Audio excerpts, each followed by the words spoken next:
polusyon, ang hindi matugbang problema ng ating bansa na nakakasira ng ating kapaligiran at ng ating kalusugan na lalong lumalala sa pagdaloy ng panahon.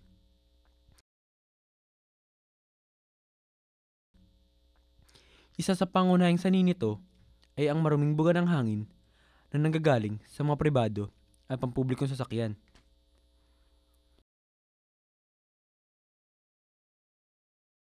Sa teknolohiyang taglay ng mundo ngayon, marami sa atin ang napapadali ang pang-araw-araw na buhay dahil sa mga iba't ibang transportasyon na dumidepende sa langis o gasolina na ginagamit sa pagpapatakbo.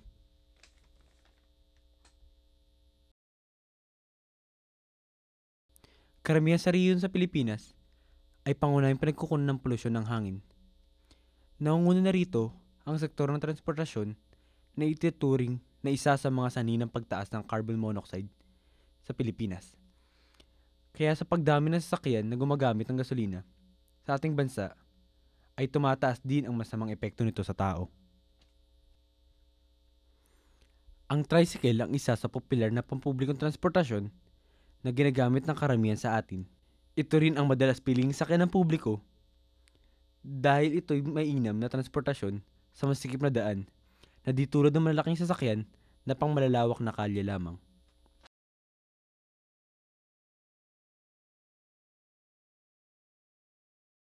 Well, yung advantages sa pagsakay ng tricycle, konti lang kasi yung pasahero, so less yung hassle. And yung pagpuno niya, konti lang since konti nga lang kayo. And madalas, ginagamit yung tricycle for personal, di ba?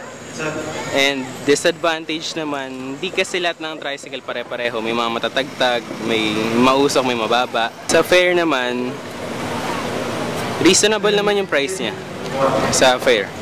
Yun nga lang, kung madalas, araw-arawin, kailangan talagang budgetan. Kasi ang tricycle sa ngayon is 7 pesos a day.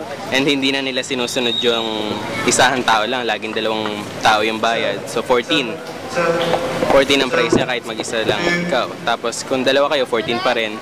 And kung 3 kayo, nagdadagdag pa ng isang head. Pagka maganda biyahe, maganda kita rin. Pagka mahina, wala kita. Pangkain lang. Sumusobra 20 pesos ngayon. Ilan pagdamag hanggang alas 8. Wala, pag mahina talaga biyahe, 20 pesos na nga namin, sumusobra.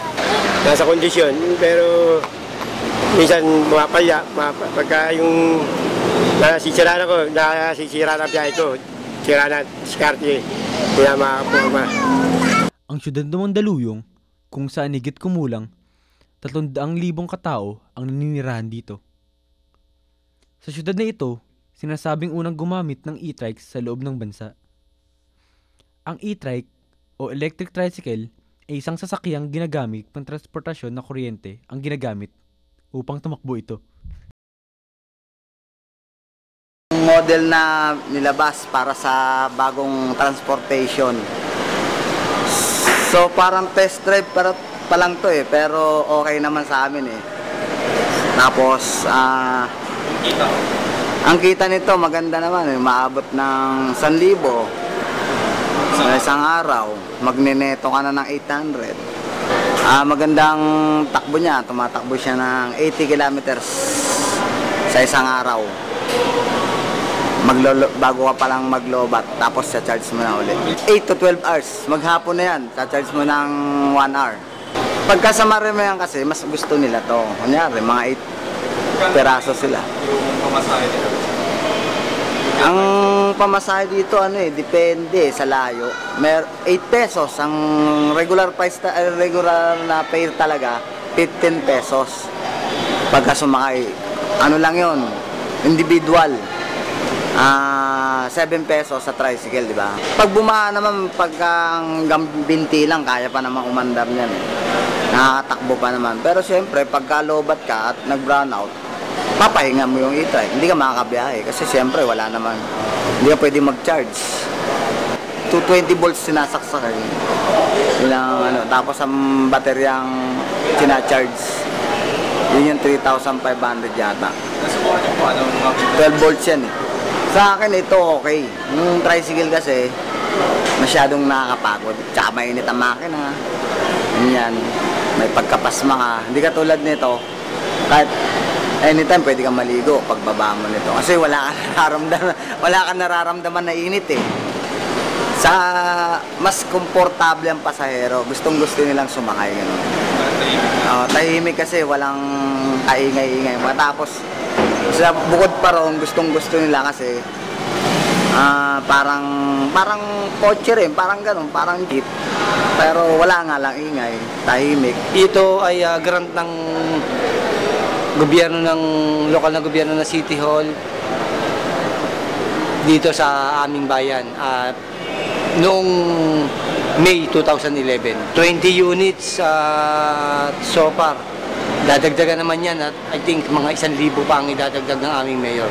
Dahil sa pollution na tumitindi sa Metro Manila, naisipan ng aming mayor na i-reduce yung pollution na yun sapagkat sobra talagang dumi na ng hangin. Much better kaysa doon sa ordinaryong tricycle. Halos kumikita sila ng doble kung sipag din ang paiiralin. Kung tatagal ang brownout na maghapon, natural, hindi na yan tatakbo dahil elektrisidad nga ang nagpapatakbo dyan. Pero kung panandalian lang, let's say 3 hours, makakabiyahe pa naman. At kung umuulan naman, pwede naman, wag lang talagang baha. Kasi electric to, pag lumubog, natural, masisira yan. Pero mas maganda yung nasa Mandaluyong dahil lithium ion ang ating ginagamit, hindi katulad ng nasa ibang lugar, lead acid. So malaking diferensya. Yun nga lang, mas mahal ang baterya ng e-trike ng Mandaluyong. Kasi merong A, merong B. Yung A, double battery yun. Yung B naman, single battery. Yung double A, tatagal yun hanggang 8 hanggang 10 oras na biyaheng dire-diretso. Samantalang yung letter B o yung single battery, siyempre kalahati na lang ang takbo niya. Mas komportable kasi pagka yung e-trike eh. Kasi para mas mabilis din yung pag-aatid sa'yo, tsaka mas mura. Kaya hindi ka masyadong ma-allergy sa usok. Dahil wala namang to. Pero yun din, pag umuulan, advantage din. Kasi hindi ka mababasa. Traditional na tricycle na sinasakyan namin kaysa dun sa e-trike na tinatawag.